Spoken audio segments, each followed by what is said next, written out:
Hello tout le monde, j'espère que vous allez bien. Aujourd'hui on se retrouve pour un petit moment où je vais vous parler de l'organisation de mon mariage et vous allez voir, tout ne s'est pas passé comme prévu.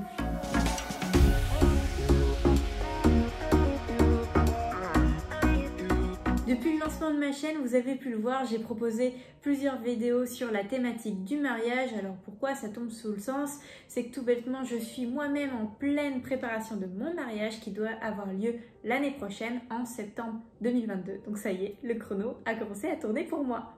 J'utilise en fait tout bêtement cette expérience que je peux tirer des différents rendez-vous que je peux faire ou voilà de mon organisation pour vous proposer quelque chose qui me semble utile pour vous, enfin pour tous les mariés qui sont à cette étape-là d'organisation et les tips que je peux rencontrer en fait dans mon quotidien. Mais entre la théorie et la pratique, il y a un monde et j'ai pu moi-même m'en rendre compte puisque je n'ai suivi quasiment aucun de mes conseils.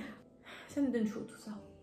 Par exemple, dans ma toute première vidéo sur l'organisation du mariage, je vous proposais en fait une frise chronologique, une timeline en fait des différentes grandes étapes dans l'organisation du mariage et les choses qui doivent être faites dans un certain laps de temps donné. Le fait est que personnellement, je suis une grande impatiente et je n'ai pas respecté la timeline. Alors rien de grave, hein, au contraire, je pense que plus on prend de l'avance dans l'organisation, mieux c'est.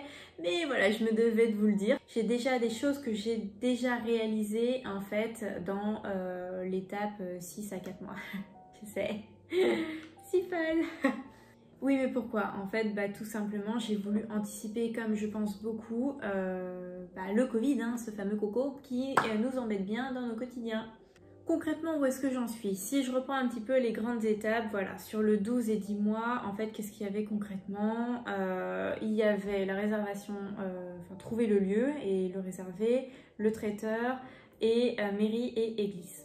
Il s'avère qu'en fait, moi, je m'y suis attelée bien avant puisque dès le début d'année, donc soit 1 an et demi en avance, j'avais trouvé le lieu.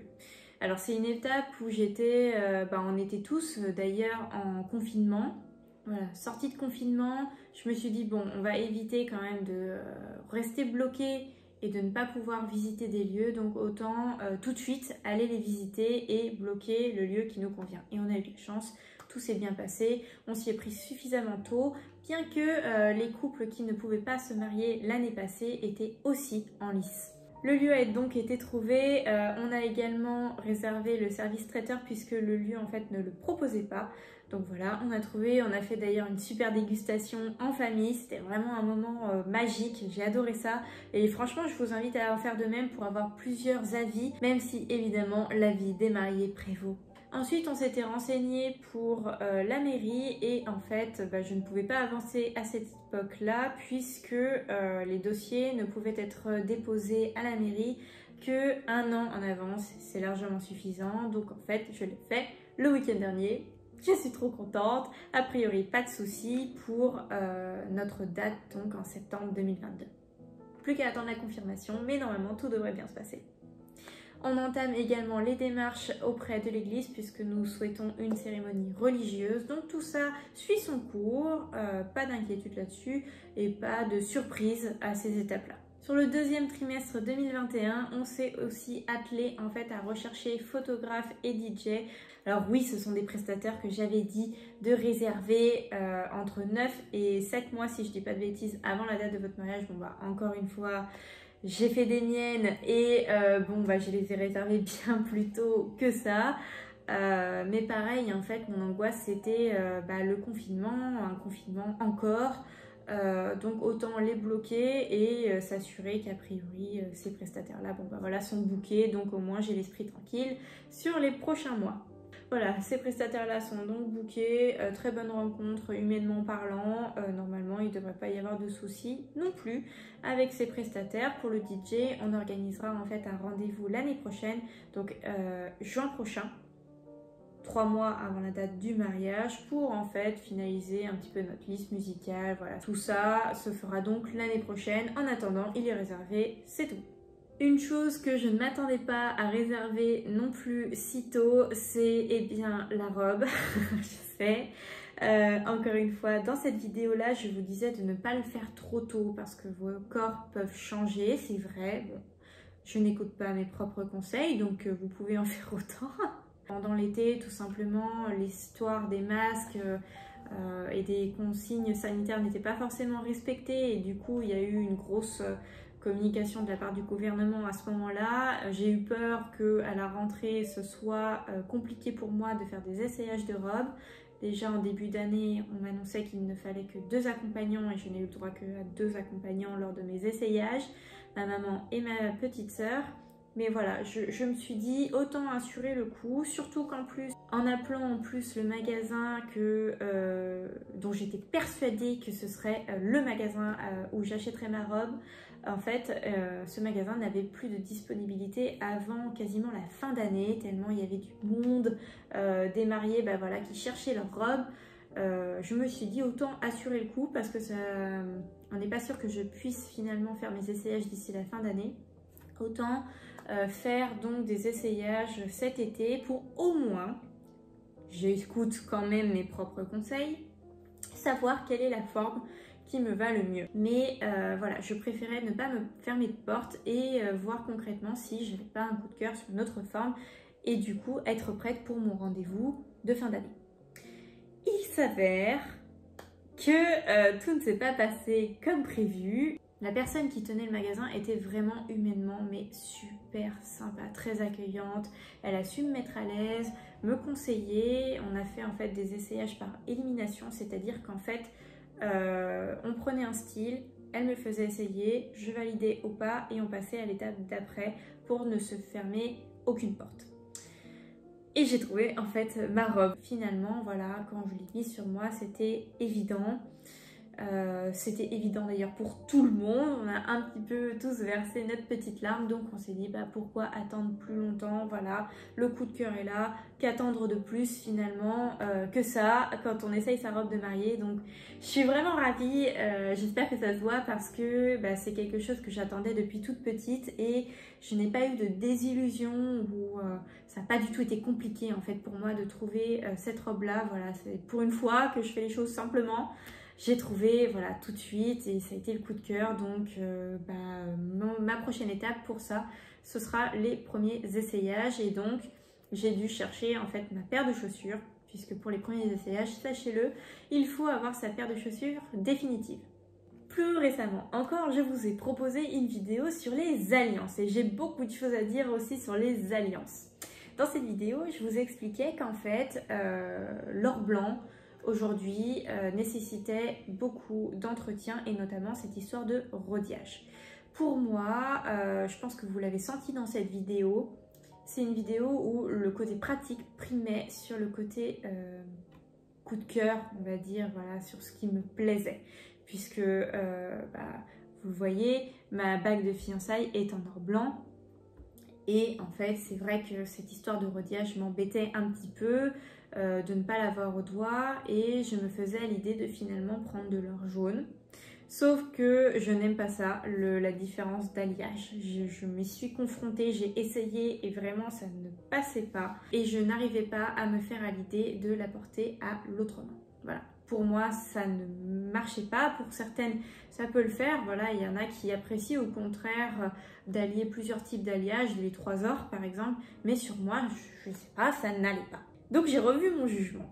Et il s'avère que le week-end dernier, c'était le salon de l'Alliance. Donc j'y allais bien en tête de je vais prendre de l'or jaune, je vais tenter le coup, je vais faire des essayages comme ça et on verra bien. Et encore une fois, je n'ai pas respecté mes petits tips que j'avais donnés dans cette vidéo puisque j'étais pas forcément très partisane à l'idée de faire des essayages d'alliance dans un salon.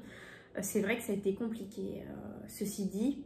Voilà, tu es tout de suite alpagué par une commerciale ou un commercial qui te montre les essayages, tu as l'impression d'être un peu poussé à l'achat, il t'en présente 50, tu as l'impression que tu n'as pas le droit de partir de ta chaise et de prendre absolument chez eux. Bon il faut un peu dealer avec ça, hein, très honnêtement, c'est pas évident. Mais voilà, on s'est finalement présenté à un stand avec une conseillère qui, franchement, a su trouver les mots. J'ai l'impression que le mariage, très honnêtement, c'est toujours une affaire de sensibilité avec les différents interlocuteurs, les différents acteurs du mariage. Moi en tout cas je fonctionne vraiment beaucoup au feeling et voilà, je suis sensible à ça et cette personne a su en fait me trouver les mots, des mots que j'avais besoin d'entendre pour en fait me convaincre que non, c'est pas de l'or jaune qu'il me fallait. Si c'est l'or blanc qui me plaît, pourquoi aller vers de l'or jaune et prendre quelque chose de pratique mais pas quelque chose qui me plaît? Et c'est bête, mais c'est vrai que ça a trouvé du sens en fait.